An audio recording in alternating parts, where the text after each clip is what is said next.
Right now, sunlight is pushing on your skin, a real force coming from something that weighs nothing at all. Light has zero mass, yet it can shove spacecraft across the sky, sweep comet tails into glowing streamers, and slow atoms until they freeze colder than deep space. So how does nothing push something?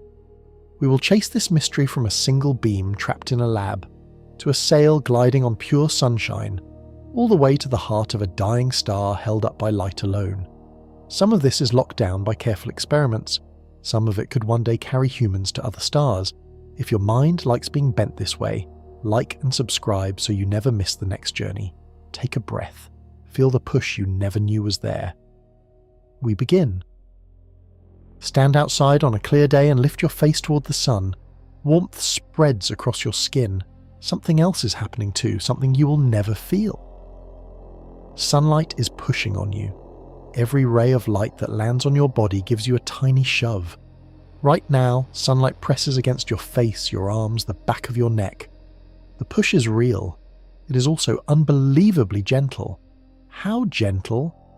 Picture the lightest thing you can, a single snowflake drifting down to touch your hand. Now imagine something thousands of times softer than that. That is the weight of sunlight resting on your skin.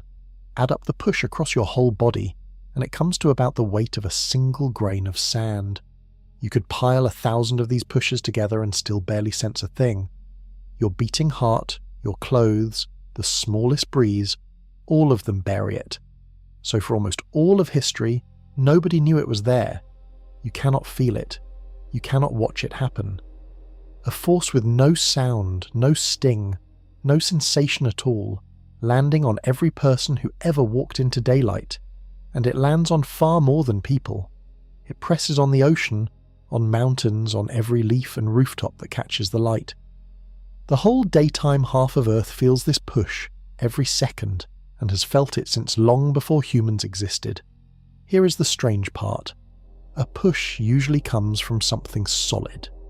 A friend's hand on your shoulder, a soccer ball slamming into your chest, a gust of wind stuffed with air. Every shove you have ever felt came from stuff with weight, stuff you could grab and hold.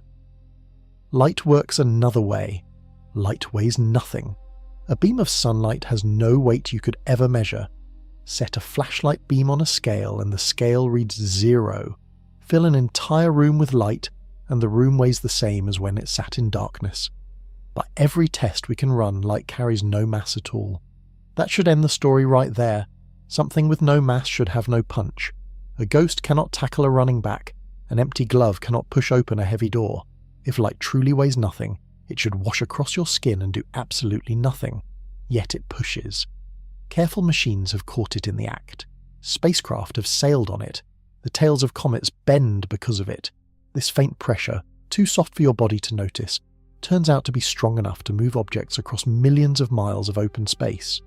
So a real puzzle sits right there on your face. Sunlight has no mass. A push seems to demand mass. Somehow, sunlight pushes anyway. The answer hides inside one of the most misunderstood ideas in all of science. Most people believe they know what a push really is. Most people have it wrong. To see why, we have to take apart a single word. A word you have heard 100 times in gym class and never once questioned. A word that quietly runs the entire universe, from the sunlight on your face to the death of giant stars. That word is momentum, and what it truly means will surprise you. Because momentum was hiding a secret the whole time. Before we crack the puzzle, we have to look straight at the thing that makes it feel impossible. Light has no mass. Scientists have a special name for this kind of thing. They call light massless. A photon, the smallest possible piece of light, is one of the few things in the universe with exactly 0 mass. Not a tiny amount, not almost none. A clean, perfect 0. Think about what mass really is. Mass is the stuff a thing is made of. It is why a bowling ball is hard to throw and a beach ball is easy. It is why a train takes a mile to stop and a bicycle stops in a few feet. More mass means more matter, more heft, more of a thing to move around. A photon has none of that. It has no heft. You could never hold one in your palm and feel its weight, because there is no weight to feel. A photon is a packet of pure energy flying at the fastest speed anything can go, and it drags no matter along with it. Now here is why that breaks your gut feeling about pushing. Picture standing on a skateboard, holding a heavy medicine ball. You throw the ball forward as hard as you can. What happens? You roll backward. The ball had mass, so throwing it shoved you the other way. That backward roll is the push, and it came straight from the ball's weight. Now imagine throwing something with zero weight. An imaginary ball made of nothing. You throw this ghost ball forward, and you feel nothing. No roll, no shove, nothing at all. A thing with no mass in everyday life gives no push when it leaves your hand and no push when it lands. So light should be the ultimate ghost ball. It should sail into your skin and vanish, leaving you exactly where you were, feeling exactly nothing. For a long time, some of the smartest people alive believed exactly that. They looked at light, saw it had no weight, and assumed it could never move a feather, let alone a spacecraft. They were wrong, and the proof took centuries to arrive. Careful hands would one day build machines delicate enough to catch a beam of light in the act of pushing. When the needle finally moved, it rewrote what a push even means. But to understand how nothing shoves something, we cannot start with light. We have to start with the everyday world, with soccer balls and speeding cars and everything you already know moves. Because scientists made a discovery that sounds small and turns out to be enormous. The rule that makes light push is the same rule that makes a car crash dangerous. It runs the whole universe, from a rolling marble to an exploding star. And it has almost nothing to do with weight. That single idea flips the whole problem on its head. We think a push needs mass because every push we have ever felt happened to involve mass. Our whole sense of the word was built from heavy things. Strip that assumption away, and light stops looking impossible. It starts looking obvious. So let us find out what a push is actually made of. The answer waits inside the most powerful idea in physics that almost nobody understands. In a science class, someone once wrote a short formula on the board. Momentum equals mass times speed. Two things multiplied together. That is the version most people carry for life, and it is where the confusion begins. By that formula, momentum seems to live and die on mass. No mass, no momentum. Multiply anything by zero and you get zero. Light has zero mass, so light should have zero momentum, and zero momentum means zero push. Case closed. Except that formula is only half the truth. It works beautifully for baseballs and buses. It falls apart the moment you reach the speed of light. So forget the formula for a second and think about what momentum really feels like. Momentum is stored motion. It is how hard a moving thing insists on staying in motion and how hard it hits when something gets in the way. Picture a shopping cart rolling toward you across a parking lot. Empty. It taps your leg and stops. Now load it with bricks and give it the same speed. It slams into you and keeps going. The heavy cart has more momentum, so it fights harder to keep moving and shoves harder when it strikes. That is the everyday face of momentum, and it makes mass look like the whole story. More stuff, more punch. Now slow the cart down, but imagine speeding it up instead. A cart crawling at a walking pace barely nudges you. The same cart flying at highway speed could break bones. Same mass, wildly different punch. Speed matters just as much. So momentum is really a partnership. It measures how much a thing wants to keep going once it is moving, and both weight and speed feed into it. Here is the key that unlocks everything. Nature does not actually care where the momentum comes from. It only cares that the books stay balanced. In any crash, any collision, any shove in the universe, the total momentum before equals the total momentum after. Always. This is one of the deepest, most tested laws we have. Scientists call it conservation of momentum, and no experiment has ever broken it. Watch what that means. Two pool balls collide, one stops, the other rolls off. The momentum did not vanish. It passed from one ball to the next, handed over like a baton in a relay race. The universe keeps a perfect ledger, and every push is just momentum changing hands. Now the question sharpens. If light could somehow carry momentum, then when it strikes an object, it would have to hand that momentum over. The object would feel a shove. light would push. So the whole mystery boils down to one thing. Can something with zero mass still carry momentum? The old formula screams no. Multiply by zero and you get nothing. For years, that answer seemed final. Momentum needs mass, everyone agreed, so massless light is powerless. Then a young clerk in a patent office picked up his pen. He was about to write down an equation so strange that it would tear the old formula in half and reveal the missing piece hiding underneath. His name was Albert Einstein, and the world remembers one line of his work. Almost nobody remembers the second half, the half that finally lets light push. Nearly everyone has seen it. 4 little symbols printed on posters and mugs on the sides of coffee shops. Energy equals mass times the speed of light squared. Einstein's famous line. It says mass and energy are 2 faces of the same coin, that a pinch of matter holds a staggering amount of energy locked inside. That equation is real, and it is beautiful. It is also incomplete. It is the trimmed-down version, the one that only works when a thing is sitting still.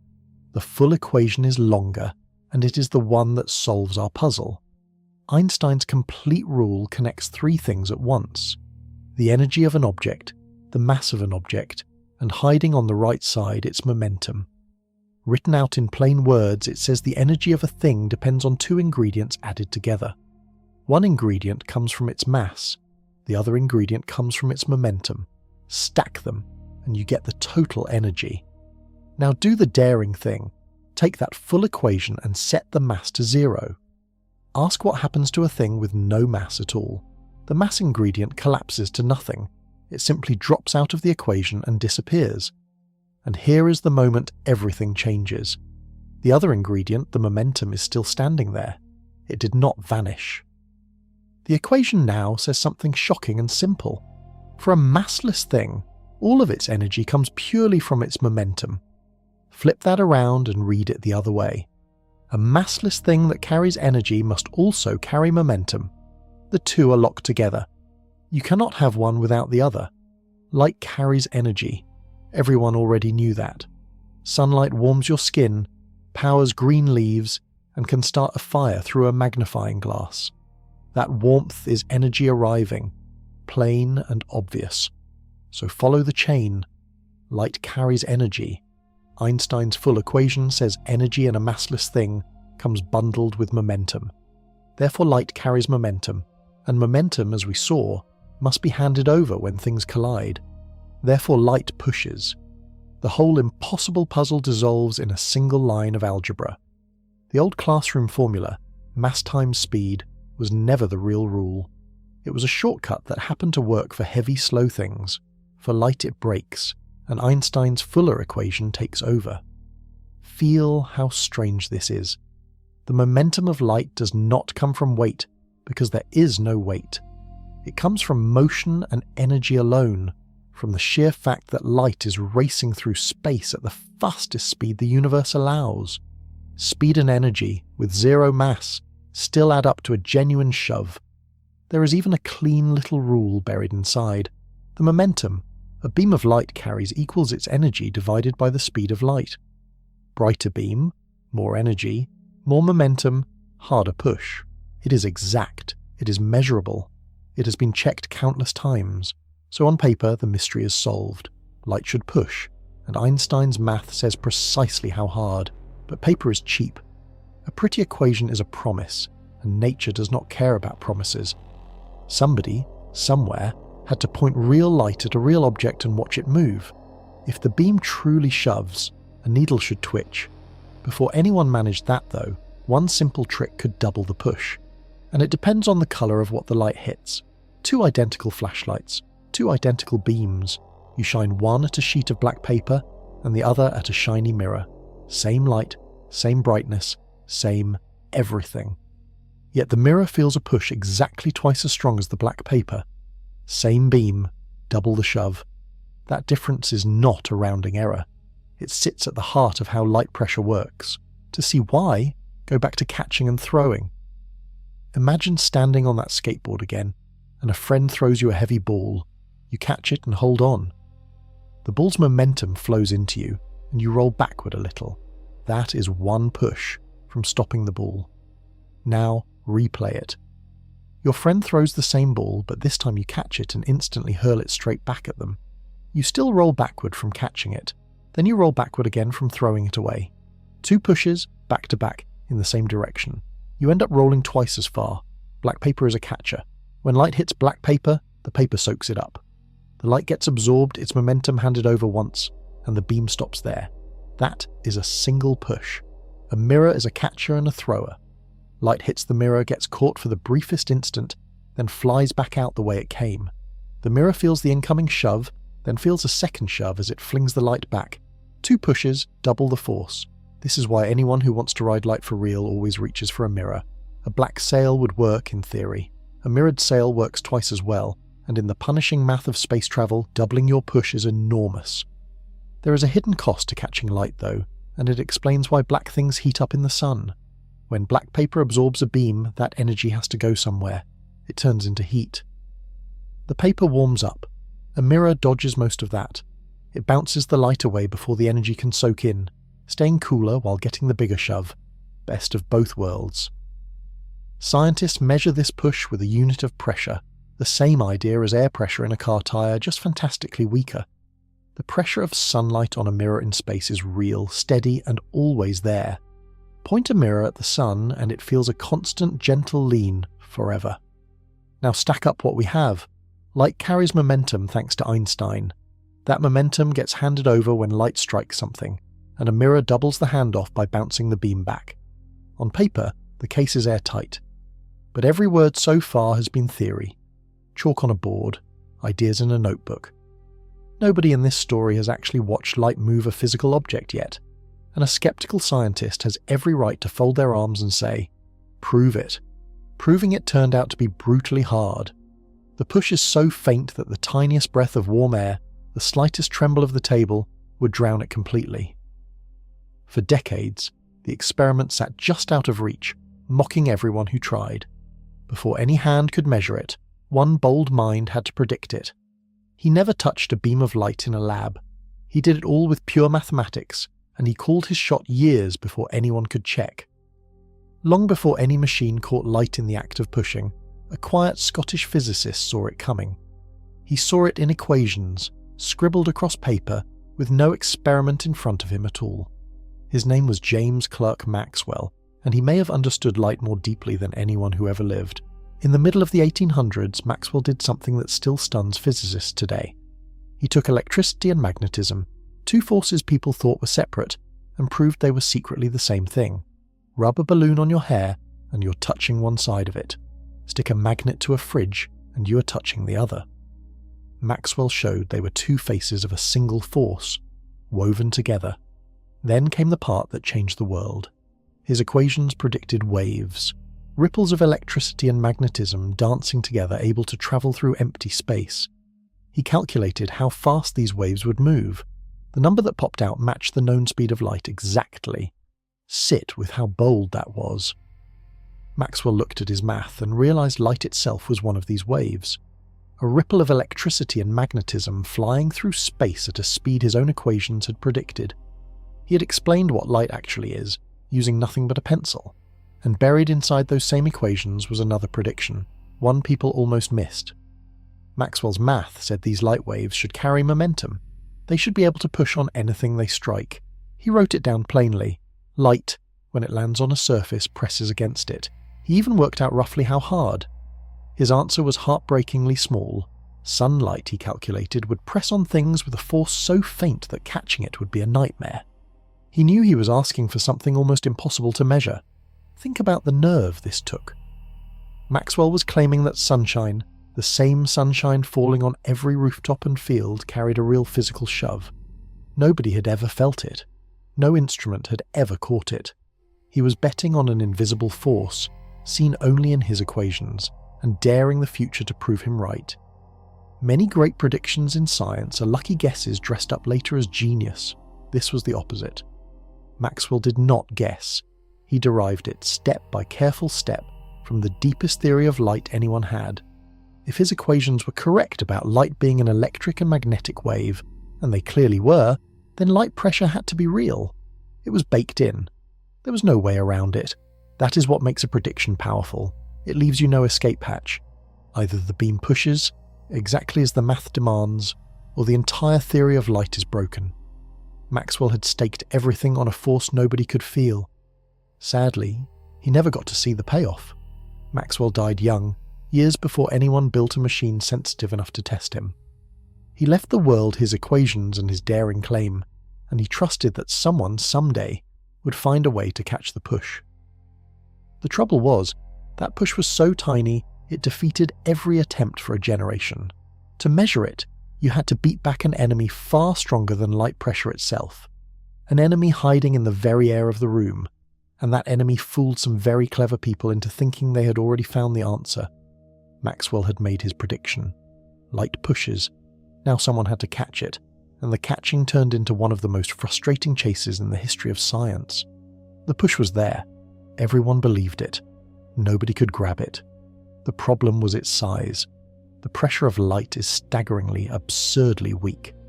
To feel a push from sunlight equal to the weight of a single apple, you would need to gather all the sunlight landing on a stretch of ground the size of several football fields and focus every bit of it onto one spot. In a normal room, with a normal lamp, the push on a small target is thousands of times fainter than that. So you build a delicate scale, you hang a tiny target on a thread so fine it could snap in a breeze, you shine your light, and the target moves. Victory, it seems. Except it moved for the wrong reason. Here was the enemy. Whenever light hits an object, it warms it, even a little. That warmth spreads into the air touching the object. Warm air puffs up and drifts away, and any nearby air gets nudged in return. These whisper-thin currents of warm air push on your target far, far harder than the light itself does. The heat effect can be 1,000 times stronger than the thing you're trying to measure. So every early experiment drowned.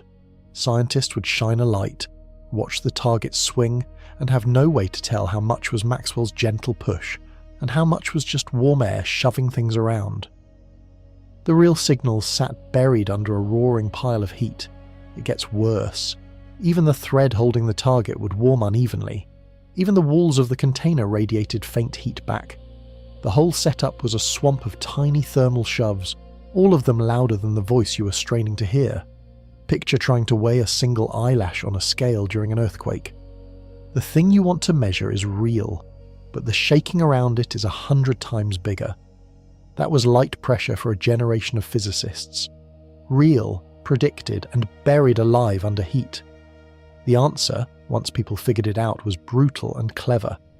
You had to remove the air, pump it out until the container held almost nothing, a vacuum so empty that warm currents had no air left to form. With the air gone, the heat swamp drains away, and the faint true push of light can finally rise to the surface. But making a good vacuum in those days was punishing work. Pumps were weak, seals leaked. Getting the air empty enough while also building a scale delicate enough to feel a push lighter than a speck of dust, and shielding it from every stray tremor and draft, pushed the technology of the time to its absolute edge. For years, the experiment stayed just out of reach. Maxwell's prediction hung in the air, believed but unproven, waiting for hands steady enough and equipment fine enough to finally catch the ghost.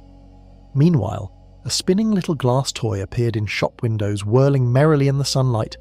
Crowds pointed and said, "Look, light pressure, you can see it turning." They were watching the exact heat effect that had ruined every real experiment, and they had the whole thing backward. The man who finally caught light in the act worked in Moscow, in a cold country, with patience that bordered on stubborn. His name was Pyotr Lebedev, and around the turn of the 20th century he did what a generation of physicists had failed to do. He measured the push of light. Lebedev understood the enemy perfectly. He knew the real push was tiny, and the heat currents were monstrous by comparison. So he waged war on the heat, detail by detail, in a way nobody before him had managed. First, the vacuum. Lebedev pumped the air out of his container as hard as the tools of his day allowed, starving the warm currents of the air they needed to form. Less air meant less heat shoving, which meant the true signal could finally show its face. Then, the target itself. He hung a set of tiny, thin metal wings from a delicate thread, a design so light it could swing from the faintest touch. He used wings thin enough that heat could not build up lopsided across them and ruin the reading. He even ran the test with wings of different thickness and shine, so he could tell the light push apart from any leftover heat effect. Clever, careful, relentless. When Lebedev shined his beam onto the little wings, they turned, and this time, after all his work to drown out the heat, the turn matched Maxwell's prediction. The amount of push, the direction, the way it grew with brighter light, all of it lined up with the numbers Maxwell had scribbled decades earlier. Sit with the weight of that moment. For the first time in human history, someone had measured sunlight shoving a physical object and separated that shove from every trick of warm air. Maxwell's ghost force, seen only in equations, had finally left a mark on the real world. The needle moved, and it moved by exactly the right amount. This was a triumph of pure stubbornness. Lebedev had no fancy modern electronics, no computer, no laser. He had glass, metal, a hand pump, and an almost inhuman attention to detail. He beat a force 1,000 times stronger than his target by outsmarting it at every turn. His result rippled through the world of physics. Maxwell's theory of light, already gorgeous on paper, now had a hard experimental fact standing behind it. Light carries momentum. Light pushes. It was measured, confirmed, real, and the timing was poetic. Right around when Lebedev announced his success, Einstein was still a young man, his famous equations not yet written. So the push of light was proven in the lab before anyone fully understood, at the deepest level, why a massless thing could shove at all. The experiment came first. The full explanation followed. That is often how science moves. Someone measures a strange fact. Then someone else explains why it had to be true. Lebedev handed the world a rock-solid measurement, and the theory caught up around it. Lebedev had done it alone, in his lab, against long odds, but a single experiment, no matter how careful, is never quite enough for science. A result only becomes bedrock when someone far away, working separately, gets the same answer. Across an ocean, in a small American college, 2 other physicists were about to do exactly that, and their confirmation would seal light pressure into the laws of nature for good. Science has a rule that keeps it honest. 1 experiment is a claim. 2 matching experiments done by different people in different places start to look like the truth. So no matter how brilliant Lebedev's work was, the world of physics needed a second opinion, from someone who had never touched his equipment. That second opinion came from a small college in New Hampshire, in the United States. 2 physicists, Ernest Nichols and Gordon Hull, set out to measure the push of light on their own. They had no way to peek at Lebedev's setup and copy it. They built their own from scratch, chased down their own version of the heat enemy, and ran their own careful tests. They faced the exact same nightmare. The push of light was faint. The heat currents were loud. Every stray warm breath of air threatened to bury the real signal. So they attacked the problem their own way, with their own tricks, hunting down each source of error one by one. They hung delicate targets, controlled the air in their chamber, and shined carefully measured beams. They worked to tell the true light push apart from the heat, testing and retesting, tightening the experiment until they trusted what it showed. And when the dust settled, their targets moved by an amount that matched Maxwell's prediction, and matched Lebedev's result across the ocean. 2 labs, 2 continents, 2 teams who built everything separately. 1 answer. That is the moment a scientific idea graduates from interesting claim to accepted fact. Light pressure was real, and now it was locked down by experiments that agreed without ever comparing notes. The beauty of independent confirmation is hard to overstate. If Lebedev had made some hidden mistake in his setup, some quiet flaw baked into his particular design, Nichols and Hull, building something different, would likely have landed on a different number. Instead, they landed on the same one. When separate roads lead to the same destination, you can trust the destination is really there. So by the early 1900s, the story was complete on paper and in the lab. Maxwell had predicted the push from deep theory. Lebedev had measured it. Nichols and Hull had confirmed it. and soon Einstein's Fuller equation would explain, at the most fundamental level, why a massless thing could carry momentum at all. Every piece fit, light pushes, full stop. It is one of the most thoroughly nailed down facts in all of physics, checked and rechecked for more than a century now. And yet here is the quiet scandal. Almost nobody knows it. Ask a crowd of people whether light can push a physical object and most will say no. That sounds like science fiction. The truth was measured over 100 years ago, sitting in physics books ever since, and it still surprises nearly everyone who hears it. Part of the reason is that the push is so gentle we never feel it in daily life. Part of the reason is a certain spinning glass toy that fooled the public into thinking light pressure looked like something it does not. That toy deserves a chapter of its own, because it is the single most famous thing people wrongly believe proves light pushing.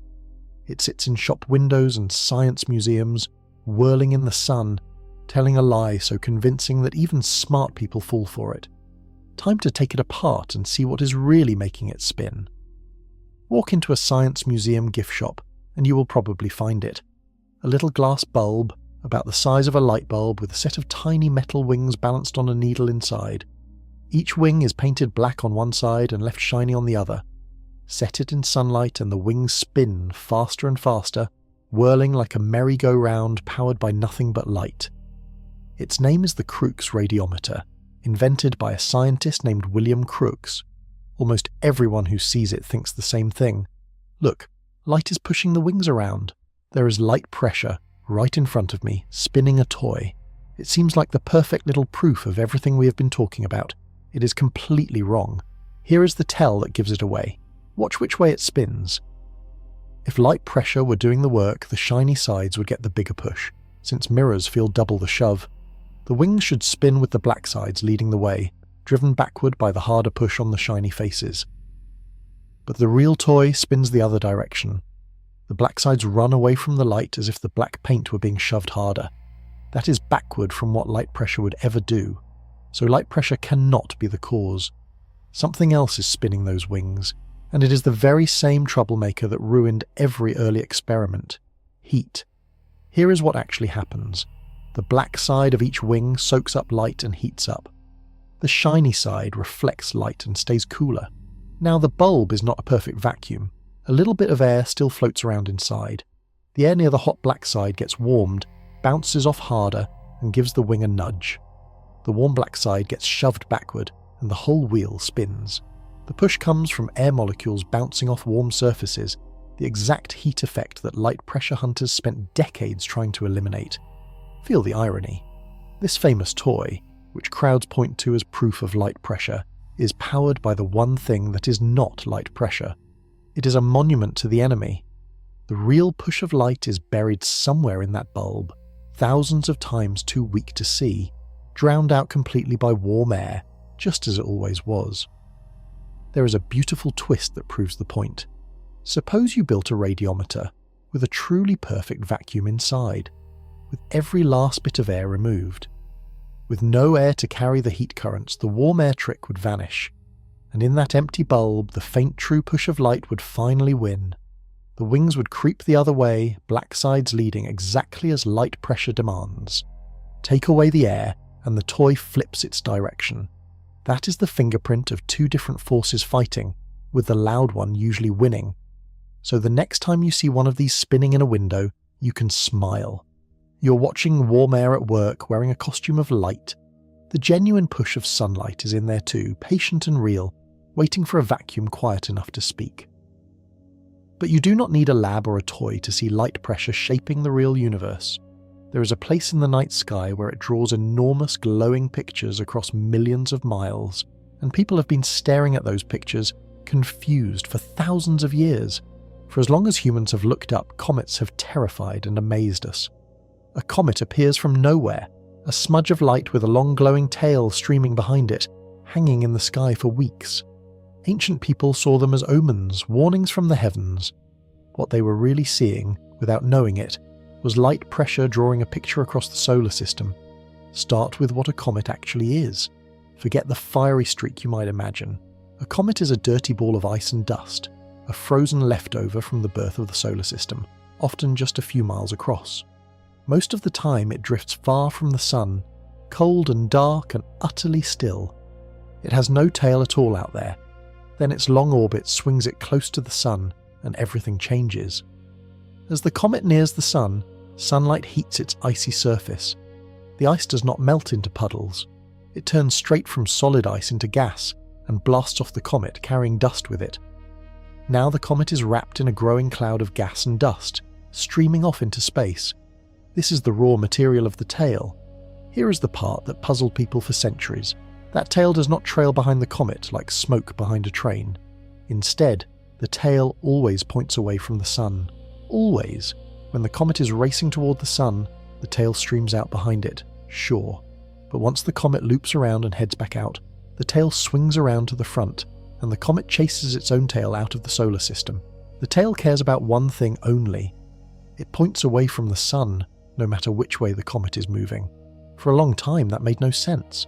Why would a tail ignore the comet's motion and obey the sun instead? Light pressure is a big part of the answer. Sunlight streams out from the sun in every direction, and it carries that gentle push we have been chasing this whole time. When it strikes the tiny dust grains blowing off the comet, it shoves them. Each grain is so small and light that even the feeble push of sunlight can move it. The sunlight sweeps the dust away from the sun, and the whole tail lines up pointing outward, like a windsock in a steady breeze. That is the secret. The dust tail of a comet is light pressure made visible. The same faint shove that is too weak to feel on your skin, too weak to spin a toy without cheating, is strong enough to blow a glowing tail millions of miles across space.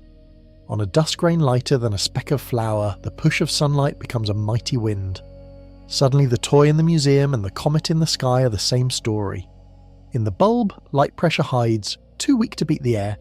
In space, with nothing in the way and dust grains almost too small to imagine, that same pressure paints one of the grandest sights in the heavens. But look closely at a bright comet through a good telescope, and you might notice something strange. Some comets do not have one tail.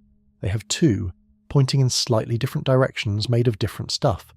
One of those tails is drawn by light, the other is drawn by something else pouring off the sun, and telling them apart reveals a second invisible force blowing through all of space. Point a good telescope at a bright comet and a surprise waits for you. Many comets fly with two tails, not one. They spread out from the comet's head in slightly different directions, made of different material, shaped by two different forces. One tail is drawn by light, the other is drawn by a wind you have never felt, blowing from the sun across the entire solar system. Look at the two tails side by side and the differences jump out. One tail is broad, softly curved, and often shines with a pale yellow or white glow.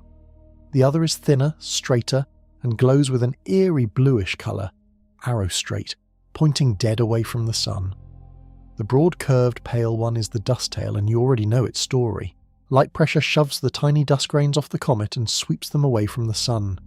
Because the dust grains are relatively heavy and slow to move, the tail curves gently, lagging behind as the comet swings along its path. That soft curve is the signature of light doing the pushing. The thin, straight blue one is a different beast. It is called the ion tail, and light pressure barely touches it. This tail is made of gas that has been electrically charged by the sun's harsh light. And what pushes it is a second stream pouring off the sun, one that has nothing to do with light at all. The sun does more than shine. It also blows. A constant flood of tiny particles streams off its surface in every direction, racing outward at hundreds of miles every second, filling the entire solar system. Scientists call this the solar wind. It is a real wind of matter, thin as a whisper but blowing forever, and it washes over every planet, including ours. When this solar wind slams into the charged gas around a comet, it grabs that gas and drags it straight outward, fast and hard. Because the solar wind moves so quickly and the gas is so light, this ion tail flies almost perfectly straight, pointing directly away from the sun with barely any curve. It is the fingerprint of the solar wind at work. So a two-tailed comet is like a split screen showing two invisible forces at once. The curved dusty tail reveals the push of light. The straight blue tail reveals the push of the solar wind. Two separate rivers flowing off the sun, sorting the comet's debris into two different streams, painting both across the sky at the same time. This matters far beyond comets. That solar wind blows against Earth too every single day. Our planet's magnetic field acts like a shield, steering most of it around us.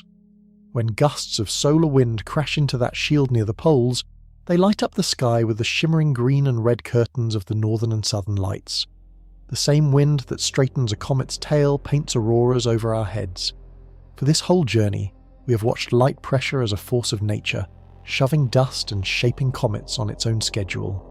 Gentle, patient, indifferent to us. Now the story turns, because once people understood that sunlight could push, a wild idea took hold. If light shoves dust across the solar system for free forever, with no fuel and no engine, then maybe, just maybe, we could build something to ride it. A ship with no fuel tank. A ship that sails on sunshine. Every rocket ever launched shares the same brutal problem. To go fast, a rocket burns fuel. To carry that fuel, it needs to be big. To be big, it needs even more fuel to lift the fuel. Rockets end up as giant tanks of explosive liquid with a tiny crew capsule perched on top, and when the fuel runs dry, the pushing stops for good. That wall has hemmed in space travel since the very beginning.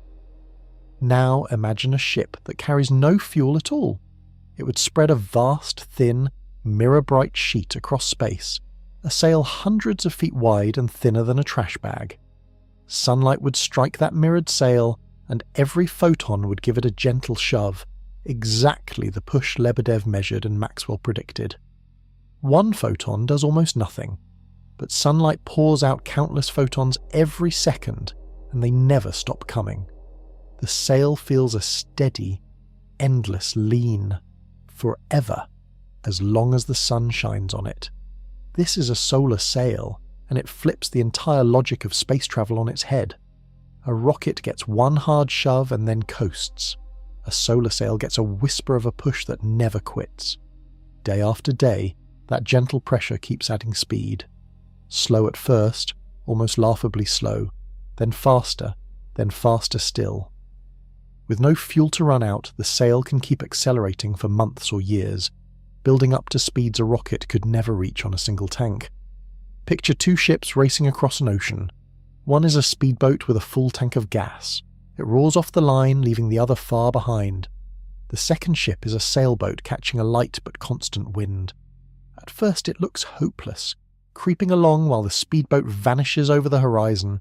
But the speedboat's tank runs dry, and it drifts to a stop. The sailboat, still catching its wind, keeps going and eventually sails right past. Patience beats power. That is the promise of the solar sail. In the endless calm of space, where there is no water and no air to slow you down, a tiny push that never stops will always, given enough time, beat a big push that ends. The idea is old. Great thinkers dreamed of sailing on light more than a century ago, back when it was pure fantasy. For a long time it stayed a dream, because building a sail huge enough and thin enough, and folding it up small enough to fit on a rocket, then unfurling it perfectly in space without tearing or tangling, was fiendishly hard. And there is a catch that makes it harder. The push of sunlight out near Earth is heartbreakingly weak. To get any useful speed, the sail has to be enormous and almost impossibly light. Every extra ounce of spacecraft is an ounce the feeble sunlight has to drag along. Engineers had to learn to build machines that were huge and nearly weightless at the same time, a brutal balancing act.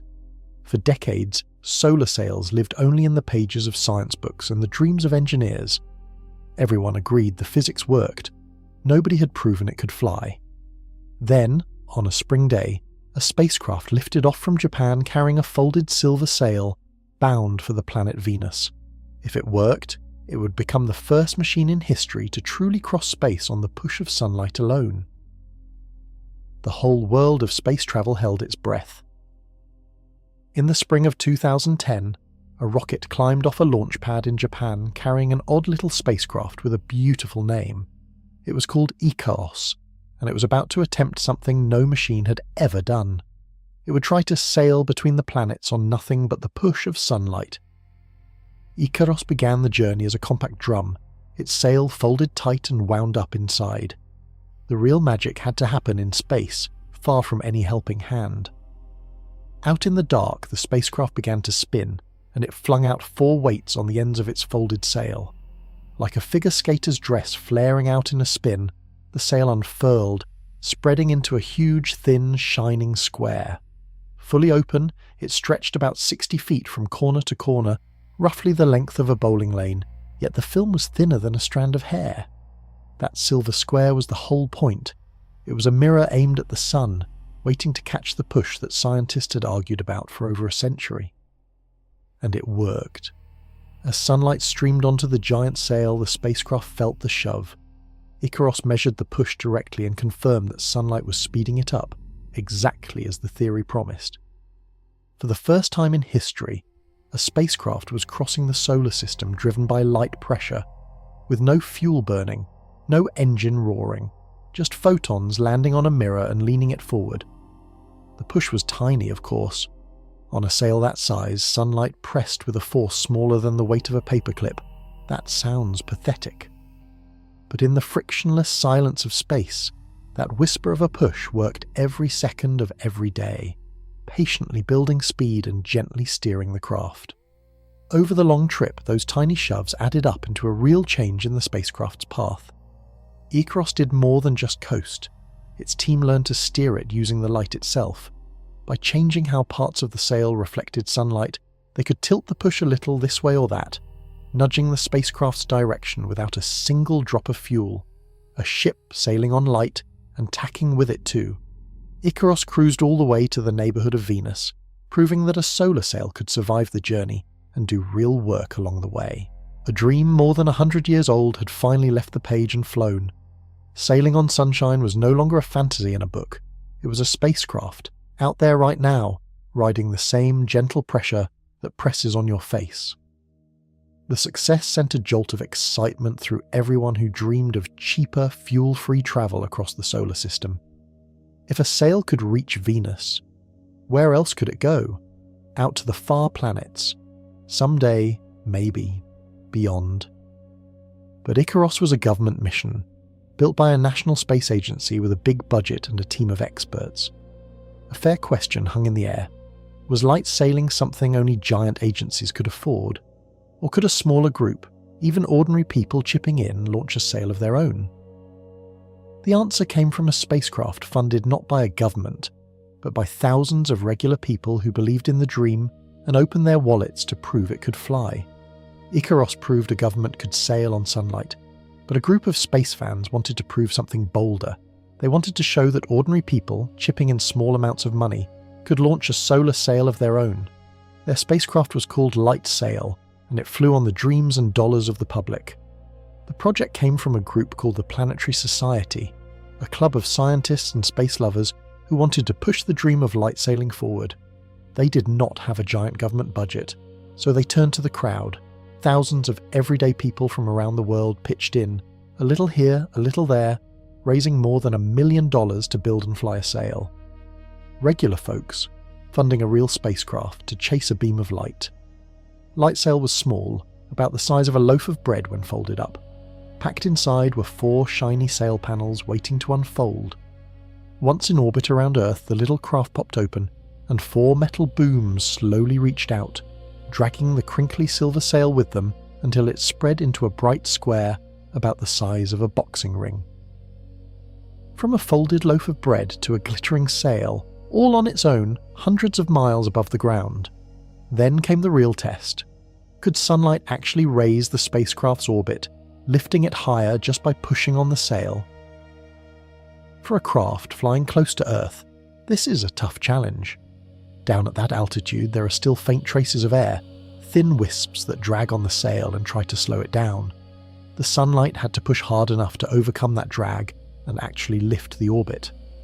It was a real tug-of-war between the gentle shove of light and the stubborn scrape of thin air.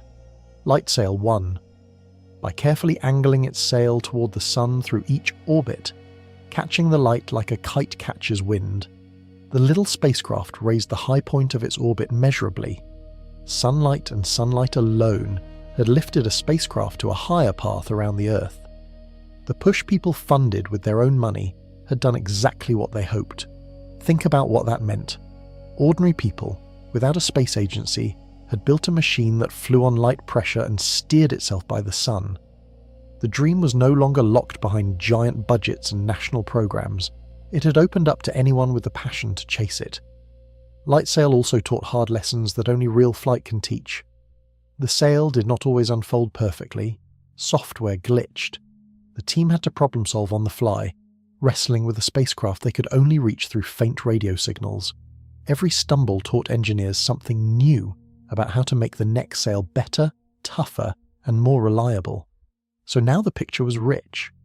Light pressure had gone from a whisper on the skin to a prediction on paper, to a measurement in the lab, to a comet's tail, to a spacecraft crossing to Venus, and finally to a public-funded sail lifting itself over the Earth. Sailing on sunshine was real, tested and spreading, and with every success, a bigger, wilder question grew louder in the minds of dreamers. If gentle sunlight can push a sail this far, what could we do with a push far stronger than the sun? What if we stopped waiting for sunlight and built a beam of our own? Sunlight is generous, but it is also weak, and it gets weaker the farther you travel from the sun. A solar sail creeping toward the distant stars would find the sunlight fading behind it, its gentle push dying away. To reach another star in a human lifetime, you would need something far more powerful than the calm glow of our sun. So, a group of scientists and dreamers asked a daring question. What if we stopped relying on sunlight and built our own beam? What if we aimed the most powerful light source we could make at a tiny sail and pushed it harder than the sun ever could? This is the heart of a project called Breakthrough Starshot. Its goal is almost absurdly bold.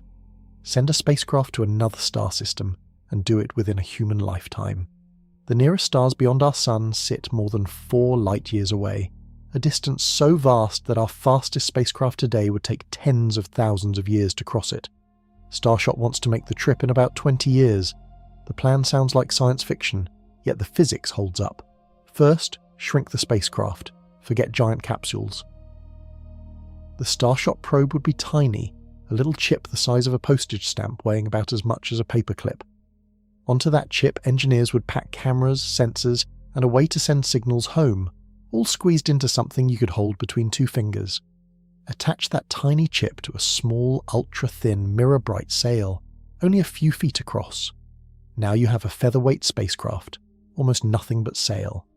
The lighter the craft, the easier it is to push, and this one would weigh less than a slice of bread. Then comes the monster. Back on the ground, build an enormous array of powerful lasers, all aiming at the same spot in the sky. Fire them together, and they form a single beam of blinding intensity, far brighter and more focused than any sunlight. Point that beam at the little sail waiting in space, and let light pressure do the rest.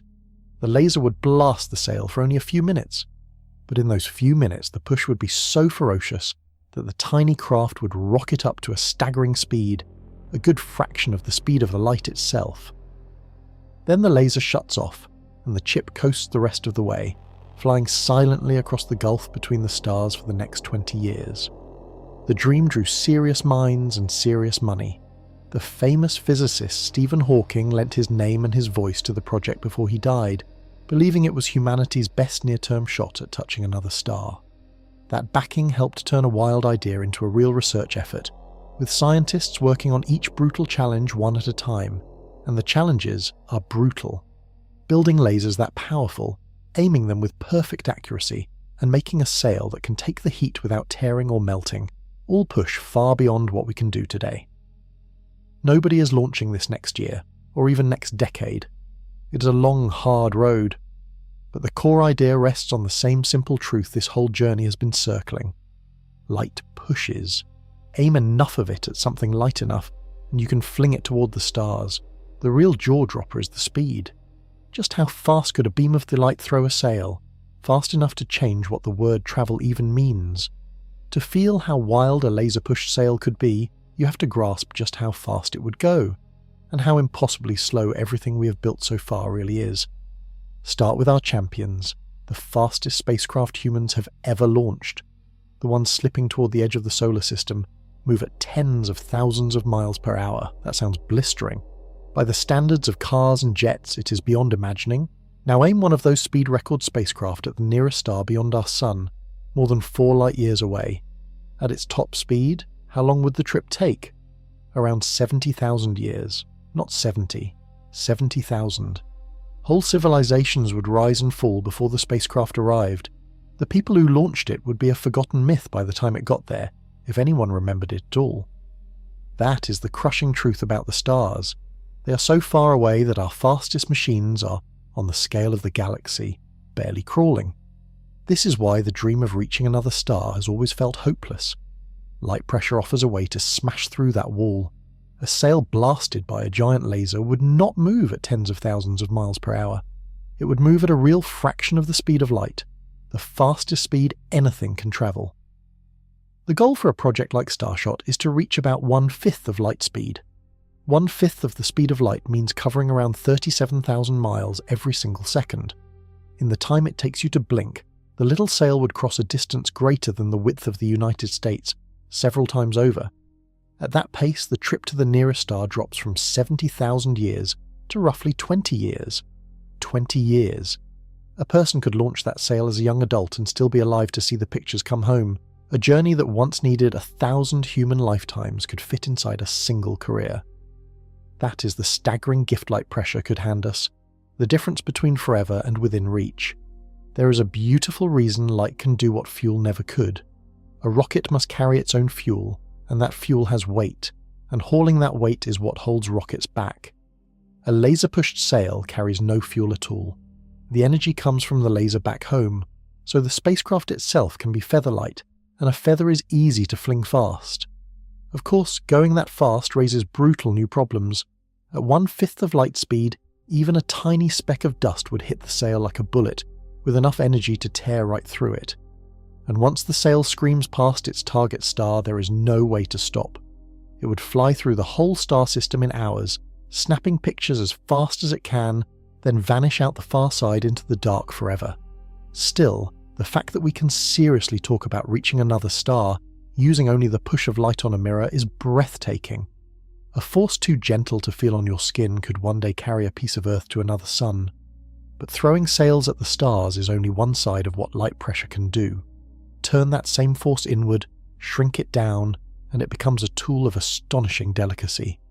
Delicate enough to reach out and grab a single living cell without ever touching it. Picture a single living cell, far smaller than a grain of sand, floating in a drop of water under a microscope. Now imagine reaching in, picking it up, holding it perfectly still, and moving it wherever you like with nothing solid ever touching it. Only a beam of light does the gripping. This sounds like a magic trick. Scientists do it every single day, and they call it optical tweezers.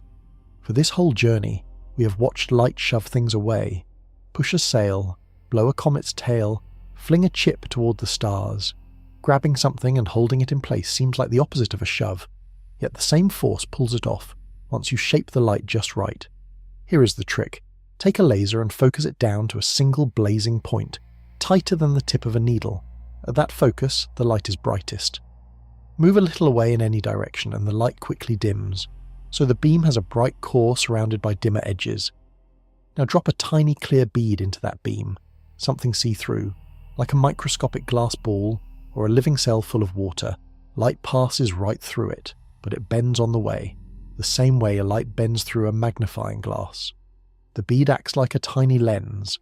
Bending light means changing the direction the light is travelling, and every time light changes direction, its momentum changes, which means it pushes back on whatever bent it.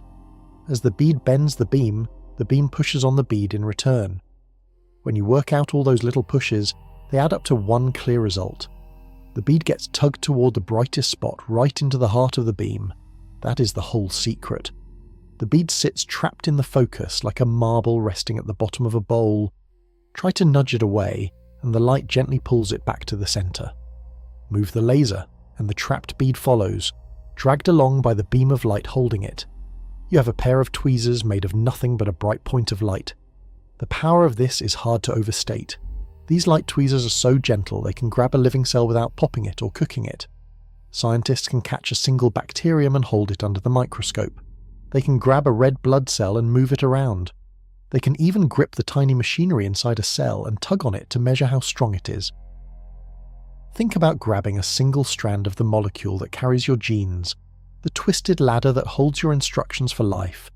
It is far too small for any physical tool, but attach a tiny bead to each end, trap those beads with 2 light beams, and now you can stretch that strand, feel how it pulls back, and measure the forces inside life itself.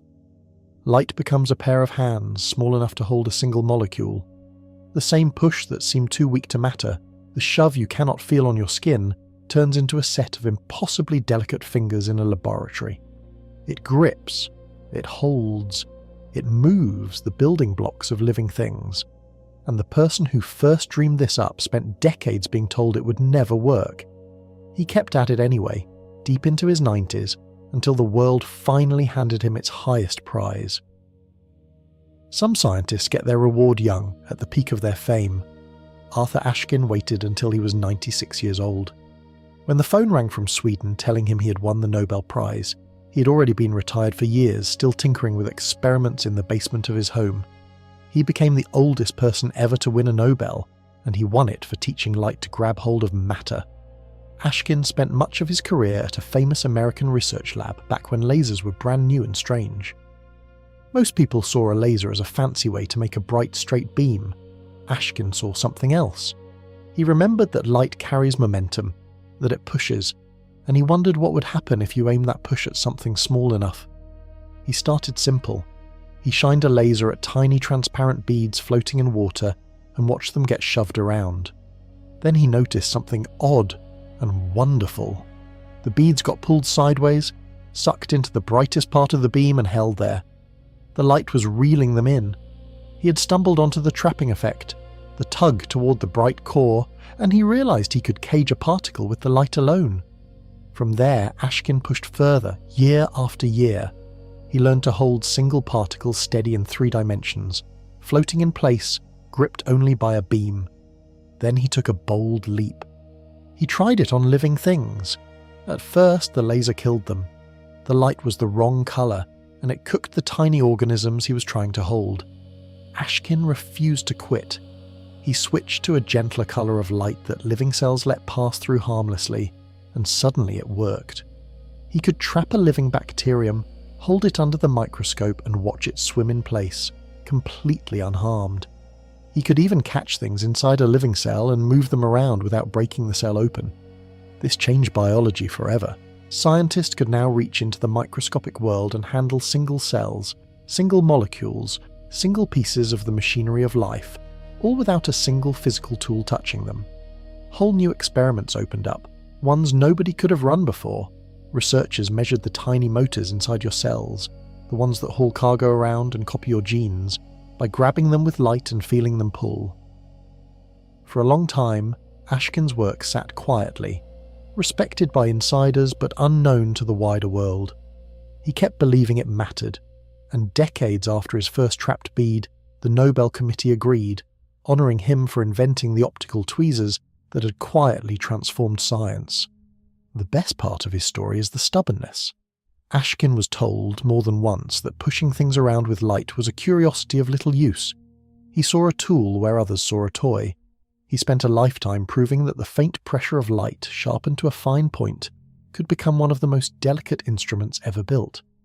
Ashkin had used light to hold matter still in space, but other scientists were chasing something even stranger with the same basic force.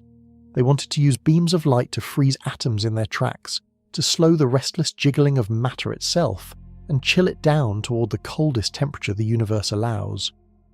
Everything around you is jiggling. The atoms in this air, in your chair, in your own hand are all trembling and bouncing, never holding still. That jiggling is what heat actually is. A hot thing is a thing whose atoms are shaking fast. A cold thing is one whose atoms are shaking slow. To make something cold, you have to calm that shaking down. There is a flaw to how cold anything can get. Slow the jiggling all the way down to almost a dead stop, and you reach the coldest temperature possible, about 460 degrees below zero on a Fahrenheit thermometer. Scientists call it absolute zero, the bottom of the cold, a place where atoms barely move at all. Reaching it is one of the great quests of physics, and here is the shock.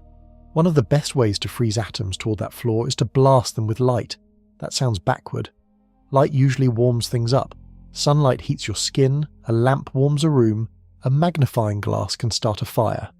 How could a beam of light make something colder?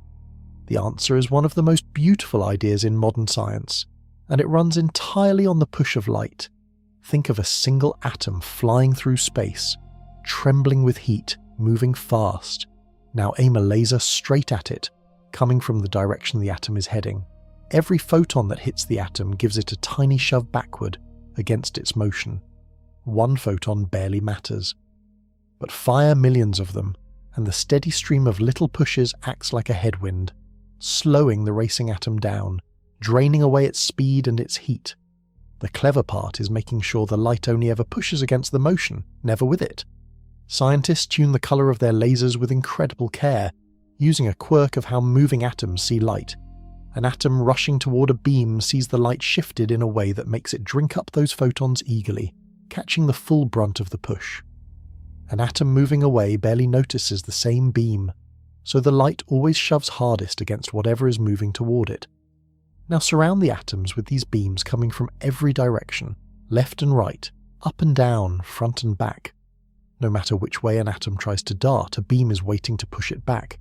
The atoms end up stuck in a kind of thick invisible glue made of light, unable to move fast in any direction. Scientists gave this trap a perfect nickname. They call it optical molasses, because the atoms move as if they are wading through syrup. Trapped in that light, the atoms slow to a crawl. Their jiggling drops away. Their temperature plunges to a tiny whisker above absolute zero, colder than the deepest, darkest reaches of empty space between the stars. All of it done with beams of light, using nothing but the gentle push we have followed this whole way. The scientists who figured this out shared a Nobel Prize for it, because slowing atoms with the light cracked open a hidden world. Once you can freeze atoms nearly to a stop, you can study them in ways that were impossible when they were zipping around too fast to catch. And when researchers pushed this trick to its limit, chilling atoms colder than anyone ever had, matter did something so strange that even the scientists could hardly believe it. The atom stopped behaving like separate things at all. When you cool a puddle of water, it turns to ice. Cool a gas far enough, and it turns to liquid. Everyone knows solids, liquids, and gases, the three states of matter you learned as a kid. But if you take a cloud of atoms and chill it with light to a hair above absolute zero, matter does something no one saw coming. It slips into a brand new state, one that existed nowhere on Earth until scientists made it. The idea started as a prediction on paper, dreamed up long ago by Albert Einstein and an Indian physicist named Satyendra Bose. Their math said that if you could cool a gas cold enough, colder than anything then imaginable, the atoms would stop acting like a crowd of separate particles. Instead, they would merge, blur together, and start behaving as a single thing. One giant blob of matter, all its atoms marching in perfect step, like 1,000 dancers frozen into one shared pose. For 70 years this stayed a fantasy. Nobody could get anything cold enough to test it. The temperatures required were absurd, far below anything found in nature, deep into the realm that only opened up once scientists learned to freeze atoms with light. Then, in the middle of the 1990s, a team finally did it. They started by cooling a small cloud of atoms with laser beams, using the light molasses trick to slow them nearly to a halt. That got them stunningly cold, but still not cold enough. So they added a final step, gently coaxing away the last warmest atoms, letting the ones left behind settle even lower. And at the bottom of that plunge, the atoms crossed over. They became a single thing. The separate atoms dissolved into one smooth blob, all sharing the same state, all behaving as if they were a single piece of matter. Scientists had created the coldest stuff in the known universe, and in doing so, they had built something that had never existed before, anywhere. A new form of matter, born in a lab, predicted by Einstein a lifetime earlier. This strange blob does things ordinary matter cannot. It can flow with no friction at all, sliding forever without slowing down. It reveals the weird rules that normally hide inside single atoms, blown up big enough to study. It has become a powerful tool for probing the deepest, strangest corners of how reality works, and light pressure made it possible. Without the trick of slowing atoms using beams of light, nobody could ever have reached the temperatures this required. The gentle shove of photons, the same force that presses on your face, became the doorway to a state of matter colder than deep space and stranger than fiction. Sit with how far we have come. We started with a push too faint to feel. We have watched it grab living cells, freeze atoms solid with light, and now birth an entirely new form of matter at the edge of absolute cold. Every step has run on the simple fact that light carries momentum and shoves what it strikes. But for all these triumphs, a skeptic could still ask the sharpest question of all. Is the push of light really a solid tackle you kind of hit, the way a thrown ball hits? Or is it some soft, smeared-out pressure that only works on huge, gentle scales? The answer came from watching light slam into the smallest target imaginable, a single particle, and knock it flying like a struck billiard ball. We have talked about light pushing sails, cells, and clouds of atoms, but there is a fair worry lurking underneath all of it. Maybe light pressure is some soft, smeared-out effect, a gentle lean that only shows up when a beam spreads across a big surface. To really trust that light packs a punch, you want to see it do the one thing a real particle does. You want to see it hit a single tiny target and knock it flying, like one billiard ball smacking another. In the 1920s, an American physicist named Arthur Compton set out to do exactly that. He aimed a beam of very high energy light, the kind we call X-rays, at a target and watched how it bounced off the tiny particles inside. In particular, he watched what happened when the light struck electrons, the featherweight specks that swarm around the center of every atom. If light were just a smooth wave with no real punch, it would bounce off and come back with all its energy intact, unchanged, like an echo. That is not what Compton saw. Instead, the light came back changed. It bounced off the electron with less energy than it went in with, shifted to a different color, drained of some of its punch, and the electron it hit went flying off to the side, recoiling, kicked into motion. The light had lost exactly the energy the electron had gained. That is the signature of a collision between two particles. Roll a cue ball into a target ball on a pool table. The cue ball slows down, losing some of its motion, while the target ball rockets away, gaining it. The total is perfectly balanced, the motion simply handed from one to the other. Compton watched light and an electron do the very same dance. The light played the cue ball, the electron played the target. This was the hard proof everyone needed. Light was behaving like a stream of tiny particles, each one carrying a definite amount of momentum, each one able to slam into an electron and knock it away. When Compton did the math, the numbers matched the exact momentum Einstein's rule said a photon should carry. The push of light was real, particle sharp, and precisely as strong as the theory demanded, right down to a single collision. Compton won a Nobel Prize for this, and for good reason. He had caught light in the act of hitting a single particle and transferring its punch. The cleanest possible proof that a photon carries momentum like a real projectile. Every big example we have seen, the sails and comets and starships, ultimately rests on this tiny collision. Light hits, light shoves, one photon at a time, so the case is closed twice over. Maxwell predicted the push. Lebedev measured it on a delicate scale, and Compton showed it happening in a single, sharp collision between light and matter. From the largest sail to the smallest particle, light pushes, always, exactly as much as the math says. Which raises a question that sounds like pure science fiction. If light can push things away, could light ever pull things closer? Could you build a beam that reaches out, grabs a distant object and reels it in toward you? That is the dream of the tractor beam, and the real science behind it is stranger than the movies. In countless space movies, a mighty ship catches a smaller one in a glowing beam and drags it helplessly closer. This is the tractor beam, a staple of science fiction, a ray that pulls instead of pushes. Everything we have learned says light shoves things away. So could a real tractor beam ever exist? Or is pulling with light pure fantasy? The honest answer is surprising. Under very special conditions, scientists have made light pull small objects toward the source. Real tractor beams exist in laboratories today, though they look nothing like the movies and work in ways that would baffle a screenwriter. Here is the puzzle they had to solve. A normal beam of light carries momentum forward, so it naturally shoves whatever it hits in that same forward direction away from the source. To pull an object back toward you, you somehow need the light to leave the object with more forward momentum than it arrived with. If the object flings the light forward harder than the light came in, then the object itself gets kicked backward, toward the beam's source. The light gets a boost forward, so the object recoils back. Getting that to happen takes cleverness. Scientists build special beams with carefully shaped patterns of light, beams that come in at just the right angles and interfere in just the right way. When a tiny particle sits in one of these crafted beams, it can scatter the light forward more strongly than it should, and the reaction pulls the particle upstream back toward the light. A pull, built entirely out of pushes, arranged just so.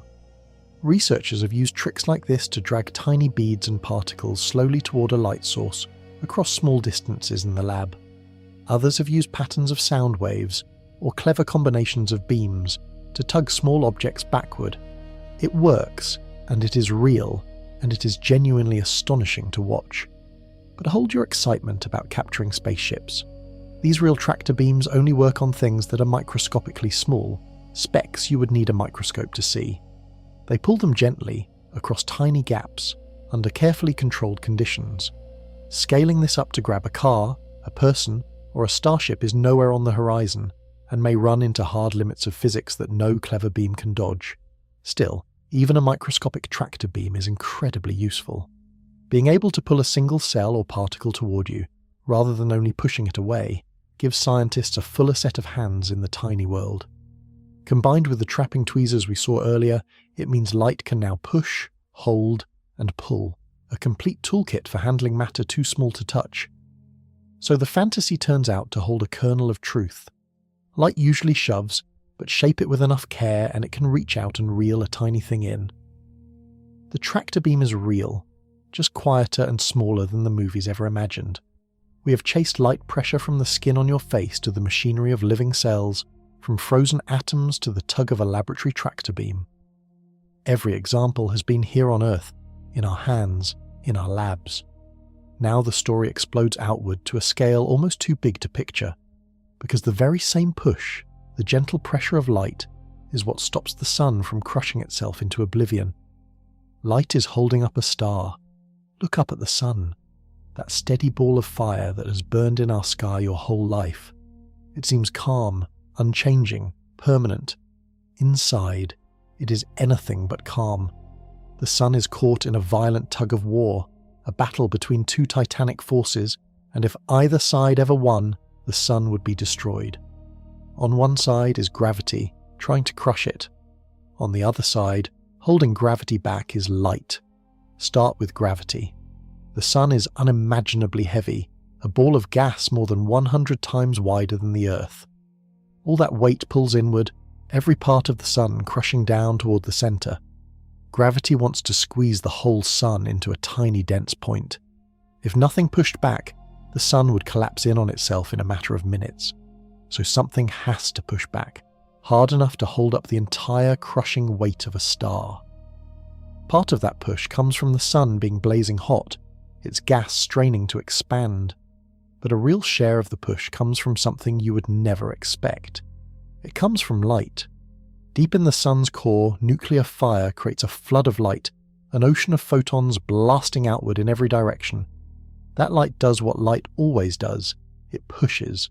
As those countless photons stream out through the sun's body, they press on the gas around them, shoving it outward, helping to hold the whole star up against the crushing pull of gravity.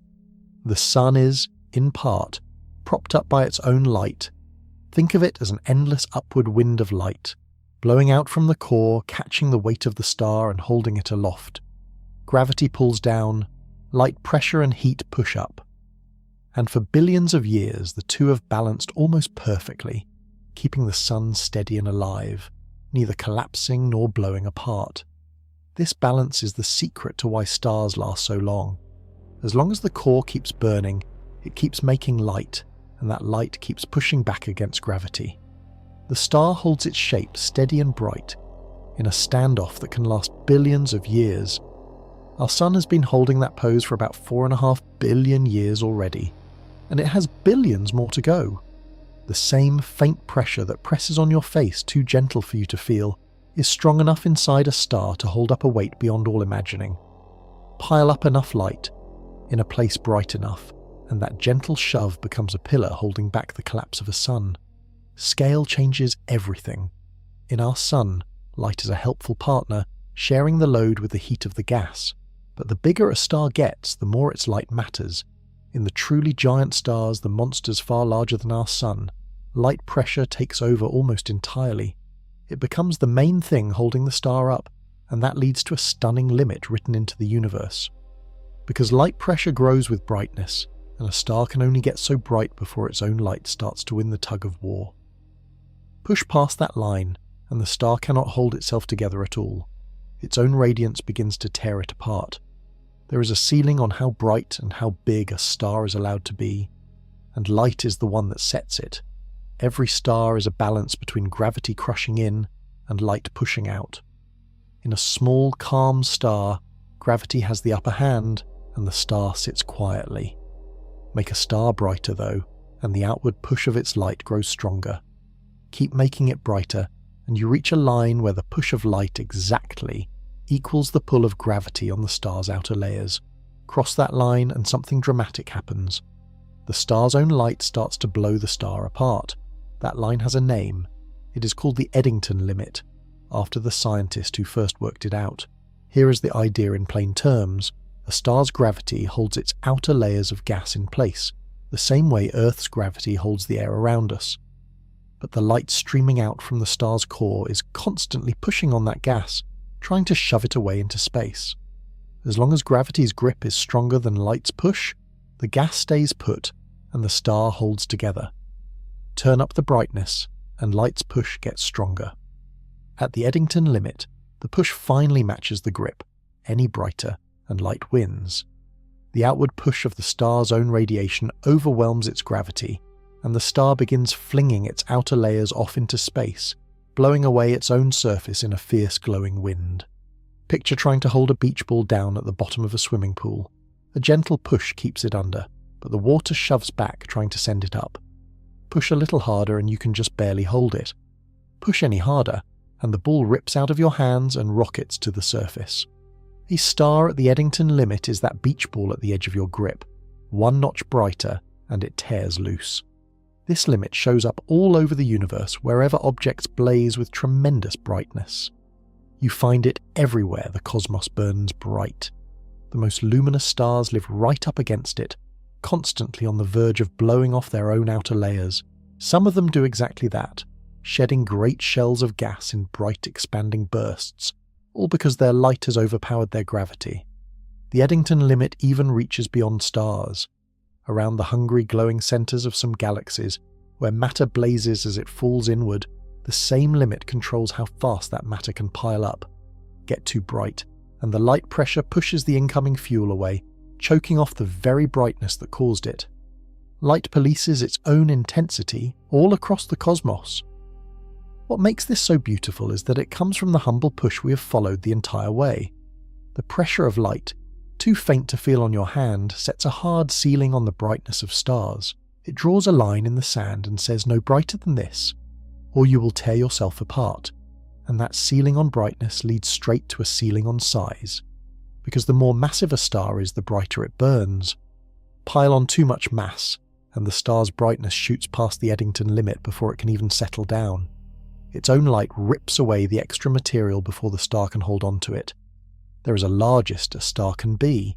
Try to build one bigger, and light itself refuses to let it exist. Stars come in a huge range of sizes. Some are small, dim and slow, burning quietly for trillions of years. Others are enormous, brilliant giants, blazing away their fuel in a cosmic eye blink. But no matter where you look in the universe, you never find a star above a certain gigantic size. There is a ceiling, an upper limit on how massive a star can be, and light pressure is the reason it exists. The rule underneath is simple. The more mass a star has, the brighter it burns.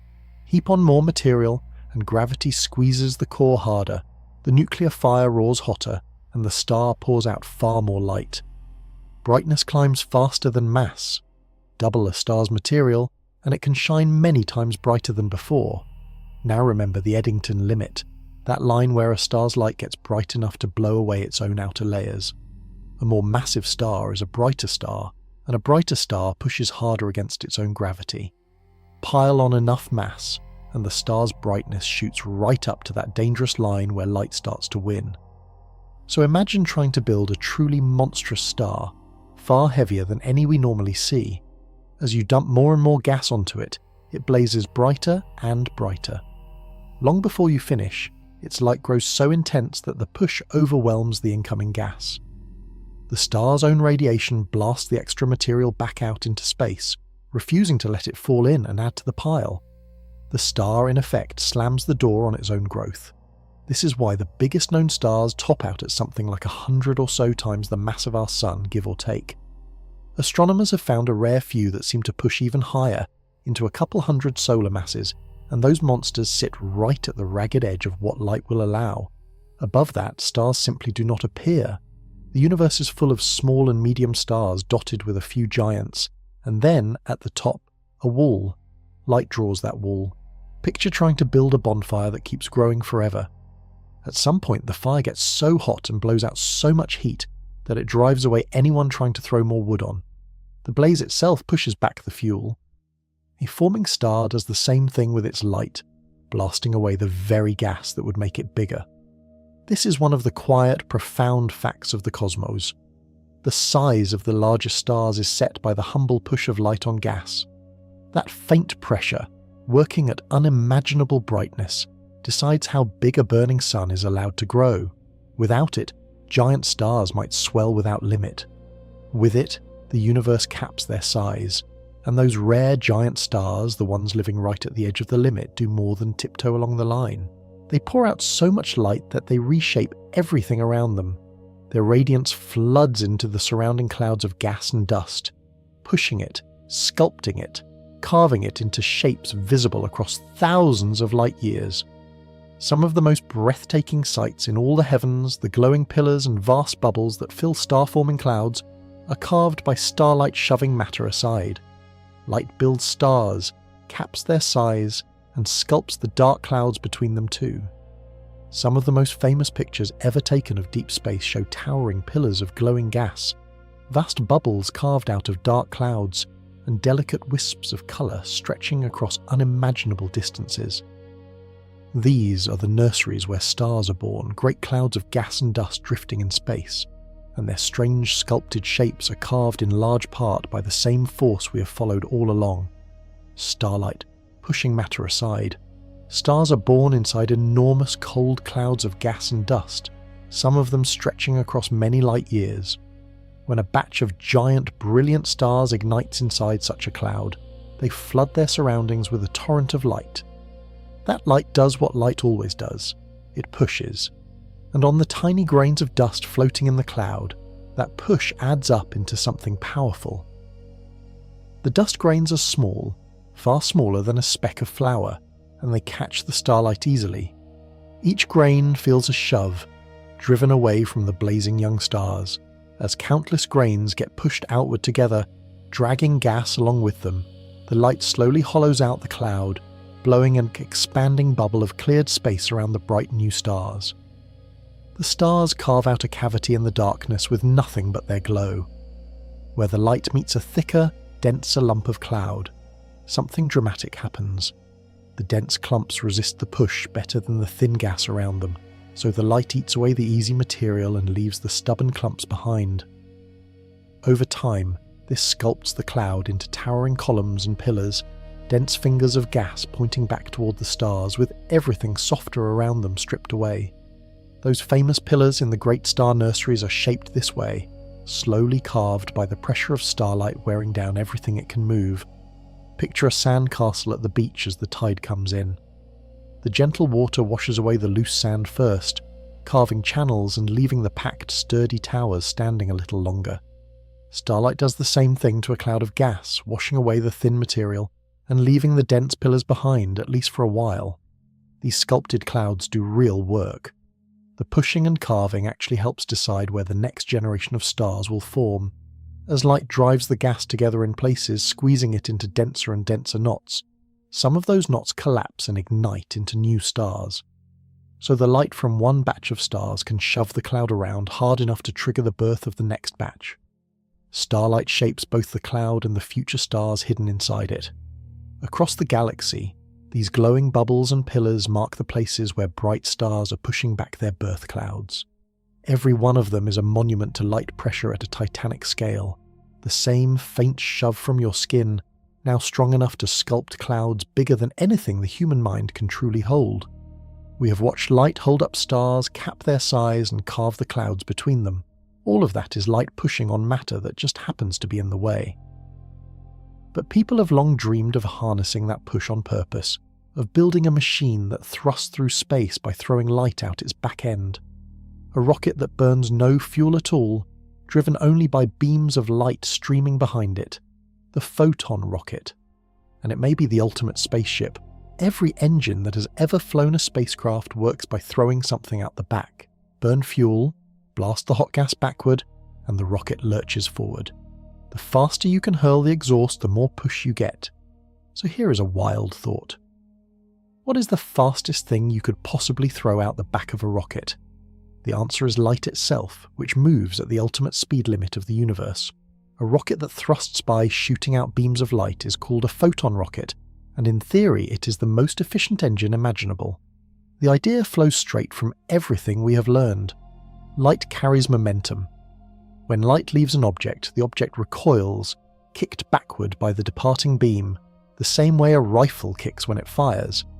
So if a spacecraft shines a powerful beam of light out its back end, the ship gets nudged forward.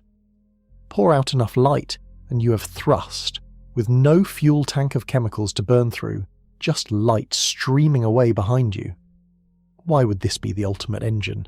Because the exhaust moves as fast as anything ever can. In a normal rocket, the hot gas blasts out at a few miles per second, fast by human standards, but a crawl compared to light. A photon rocket throws its exhaust out at the speed of the light, hundreds of thousands of miles every second. Nothing can be thrown faster. That makes each bit of energy you spend push you as hard as the laws of physics allow. A photon rocket could, in principle, keep accelerating for as long as it has power, building up to enormous speeds, a real fraction of the speed of light.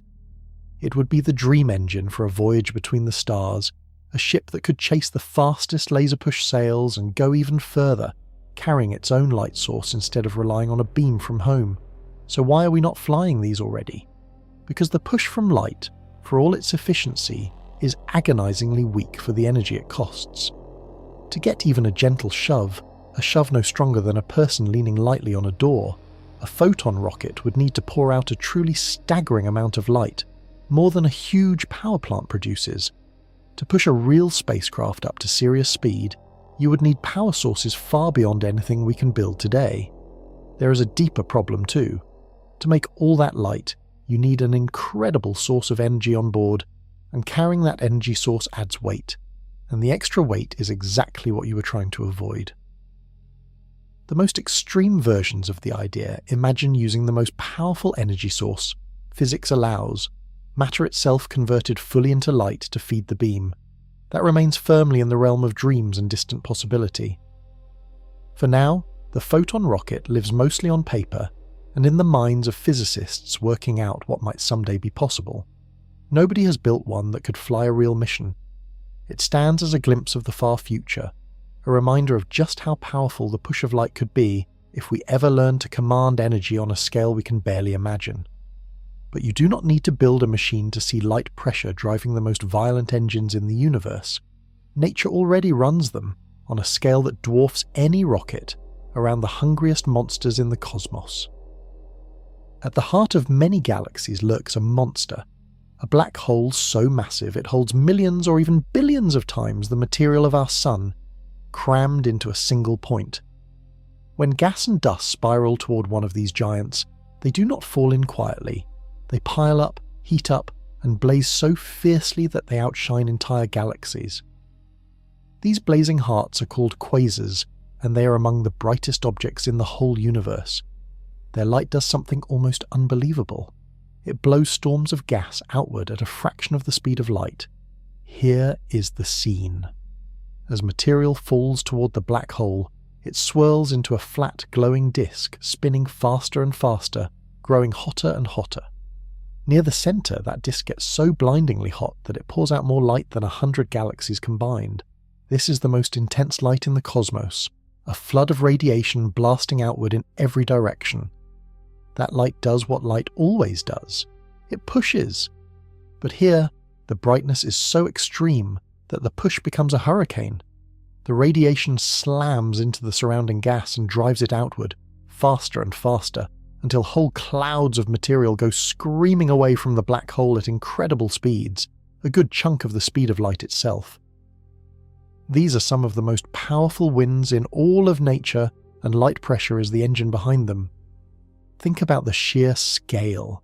A gentle push you cannot even feel on your skin, magnified by the most brilliant light in the universe, becomes strong enough to fling entire clouds of gas across a galaxy at hundreds of millions of miles per hour. The same basic force, the same handoff of momentum from light to matter, now roaring at a level that shapes the fate of galaxies. And it truly does shape galaxies. Those light-driven winds blast so much gas out of the galaxy's center that they can starve the region of the raw material stars need to form. By pushing the gas away, the quasar can actually slow or shut down the birth of new stars across huge stretches of its home galaxy. The light from a feeding black hole reaches out and rewrites the future of everything around it. Scientists now think this may be one reason galaxies grow the way they do. The monster at the center and the galaxy around it seem locked in a strange partnership, with the black hole's blazing light acting as a giant regulator, blowing away gas and controlling how the whole galaxy develops. Light pressure at its most extreme becomes a force that sculpts galaxies over billions of years. It is a humbling thought. The faint shove on your face and the galaxy-shaping winds around a monster black hole are the same phenomenon. Light handing its momentum to matter. Only the brightness changes. Turn the light up far enough, and a whisper becomes a storm powerful enough to reshape the cosmos. We have now seen light pressure at its most enormous, driving winds off the brightest engines in existence. But the story's not finished, because this same force is quietly at work much closer to home, and it may one day save our planet. Out in the dark between the planets, sunlight is gently nudging asteroids, shifting their paths bit by bit, year after year. And learning to control that tiny nudge could be the difference between a safe Earth and a catastrophe. Out in the solar system, countless chunks of rock drift through space, the leftover rubble from when the planets formed.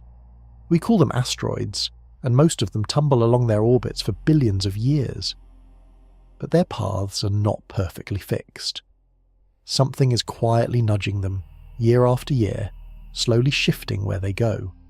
That something is sunlight, and the push is so gentle it seems like it should not matter at all. Given enough time, it changes everything. The direct push of sunlight on an asteroid works just like the push on a sail or a comet's dust. Photons from the sun strike the rock and give it a tiny shove, always aimed away from the sun. On a big asteroid, this push is laughably weak compared to the asteroid's huge mass, but there is a second, sneakier effect that turns out to matter even more, and it comes from the asteroid's own heat. Here is how it works. An asteroid spins as it orbits, so the sun warms one side while the other side stays in shadow. The warm side, the part that has been soaking up sunlight, glows with its own heat, releasing that warmth as invisible light. And just like any light, that escaping heat carries momentum and gives the asteroid a tiny push as it leaves. Because the asteroid is spinning, the warm side is always turned a certain way, so this heat push keeps nudging the asteroid in a steady direction, again and again, orbit after orbit. This heat-powered nudge is astonishingly gentle, weaker than the weight of a feather resting on the giant rock. Over a single day or a year it does almost nothing, but asteroids drift for millions and billions of years, and over those vast stretches of time the tiny push adds up, slowly shoving the asteroid onto a new path, moving it thousands or even millions of miles from where it would otherwise be. A whisper of a force, repeated for eons, quietly rewrites an asteroid's orbit. Scientists have actually measured this effect on real asteroids, tracking their positions carefully over years and watching them drift slightly off course, exactly as the heat push predicts. It is a confirmed, measured fact, not a guess. The gentle glow of a warm rock really does steer it through space. Picture pushing a stalled car with a single finger. In 1 second, nothing happens. But keep that finger pressed, patiently, for hours and hours, and the car will slowly roll a long way down the street. That is sunlight and asteroid heat working together, a feather-light push that never quits, gradually steering giant rocks across the solar system. This matters for us in a very direct way. Some asteroids cross Earth's path, and a large one striking our planet would be a catastrophe, the kind of event that once wiped out the dinosaurs. Knowing exactly where these asteroids will be, decades and centuries from now, means understanding this tiny push, because over long times it can be the difference between a rock that misses us and one that hits. And here is the exciting part. If a gentle, steady push from light can shift an asteroid's path over time, then maybe we could use that same push on purpose. Maybe, if we ever spotted a dangerous asteroid heading for Earth, we could nudge it gently aside using light, steering it off course long before it ever reached us. Light pressure, it turns out, might become one of our best tools for defending the planet. Imagine astronomers spot a large asteroid on a path that will strike the Earth, not tomorrow, but years or decades from now. It is big enough to level a city, or worse. What do we do? Blowing it up, the movie solution, could just turn one deadly rock into a shotgun blast of smaller ones. The smarter idea is gentler. Nudge it aside, slowly and steadily, using the push of light, so that over years it drifts just far enough to miss us entirely. The whole strategy rests on time. If we catch a dangerous asteroid early enough, we do not need a mighty shove. We only need to change its path by a tiny amount, applied for a long time. A push that moves the rock a few inches per hour, kept up for years, can add up to a miss of thousands of miles by the time the asteroid reaches Earth's neighbourhood. Small nudge, long wait, enormous result. So how do you push an asteroid with light? One idea builds directly on the heat effect we just saw. Remember that an asteroid gets a gentle shove from its own escaping warmth, and the direction depends on how it soaks up and releases sunlight. Change how the surface handles that light, and you change the push. Paint one side of the asteroid a different colour, say bright white or dark black, and you alter how it absorbs sunlight and radiates heat. That shifts the tiny thrust, steering the asteroid onto a slightly different path over the following years. We would be turning the asteroid's own heat glow into a rudder. Another idea is bolder. Fly a spacecraft alongside the asteroid carrying powerful lasers or a big mirror to focus sunlight. Aim that concentrated light at one spot on the surface and heat it until the rock there vaporizes, blasting off a little jet of gas. That escaping jet acts like a tiny rocket engine, gently pushing the asteroid in the opposite direction. Keep it up long enough, and the asteroid slides safely off its collision course. We would carve a natural thruster right into the asteroid's skin using nothing but focused light. Both ideas share the same gentle spirit. They use a soft, patient, steady push, exactly the kind of push light is best at, sparing the rock the violent blast that might shatter it into dangerous fragments. Slow and gentle, applied for years, is often the safest way to move something as massive and fragile as a pile of space rubble. None of this has been done to a real threatening asteroid yet. These are plans on the drawing board. Humanity has practiced smacking an asteroid with a spacecraft to shift its path, proving we can change an orbit if we try. The light-based methods remain ideas for the future, waiting for the day we might need them. But the very fact that we can seriously plan to defend our entire planet using the push of light is remarkable. The same faint pressure that presses on your face, too weak to feel, could one day steer a killer asteroid away from Earth and save every living thing on it. A whisper of a force, aimed with care and given enough time, standing between us and disaster. Light shapes the fate of asteroids and perhaps someday the fate of our world. And it turns out this same sorting, sculpting power was at work long ago, at the very birth of our own solar system, deciding where the planets themselves would grow. 4.5 billion years ago, our solar system was a swirling disk of gas and dust wrapped around a newborn sun. Every planet, moon, and asteroid we know today came from that spinning cloud. And as the young sun blazed to life, its light reached out into the disk and began sorting the dust, pushing the tiniest grains around and helping to shape where the planets would form. Light pressure was there at the creation, quietly steering the birth of worlds. When a star first ignites, it is surrounded by a flat whirling disk of gas, mixed with dust grains of every size, from tiny specks to small pebbles. The new star pours out light in every direction, and that light pushes on the dust. But it does not push on every grain the same way, and that difference turned out to be crucial. The very smallest grains, the finest dust, feel the strongest effect for their size. They are so light that the push of starlight can shove them around easily, even blowing the tiniest ones clear out of the young solar system entirely. The bigger grains and pebbles, being heavier, barely budge under the same light, so the star's light acts like a giant sorting machine, sweeping away the finest dust while leaving the larger pieces behind to clump together. This sorting shapes where and how planets are born. By clearing out the smallest particles from certain regions and letting the bigger grains gather in others, light helps decide which parts of the disk grow thick with planet-building material and which parts get swept clean. Over long stretches of time, the leftover grains stick together, building up from pebbles to boulders to the seeds of planets. Light pressure helps set the stage for all of it. Picture a miner panning for gold, swirling a pan of water so the light, useless sand washes over the edge while the heavy gold flakes settle at the bottom. A young star does something similar to its disk of dust. The gentle push of starlight washes away the lightest grains, letting the heavier material settle and gather where planets can form. It is a sorting done entirely with light. Astronomers can actually see this happening around other newborn stars today. Using powerful telescopes, they spot rings and gaps carved into the dusty disks surrounding young suns, patterns shaped partly by the star's light pushing the dust around. Every one of those distant disks is a snapshot of planet building in progress, with light pressure helping to sculpt the raw material of future worlds. So the same gentle force we have followed this whole way was present at the birth of the Earth itself. As our own sun flared to life, its light sorted the dust that would eventually become the ground under your feet, the water in the oceans, the iron in your blood. In a real sense, the push of light helped arrange the very material that became our world, and became you.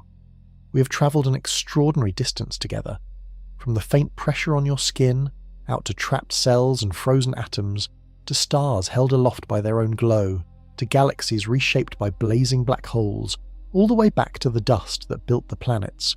One gentle force, running through all of it, from the smallest speck to the grandest structure in the cosmos. Now it is time to come home, back to where we started, and see the whole story in a single, breathtaking view. Go back to the beginning. Step outside, lift your face to the sun, and feel the warmth on your skin.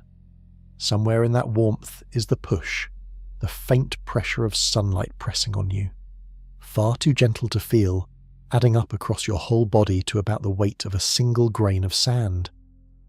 That is where we started, with a shove so soft you never knew it was there. Now look at everything that same shove can do. It comes from light, which has no weight at all, no mass, nothing you could ever set on a scale. For centuries that made the push seem impossible, because a thing with no mass should have no punch.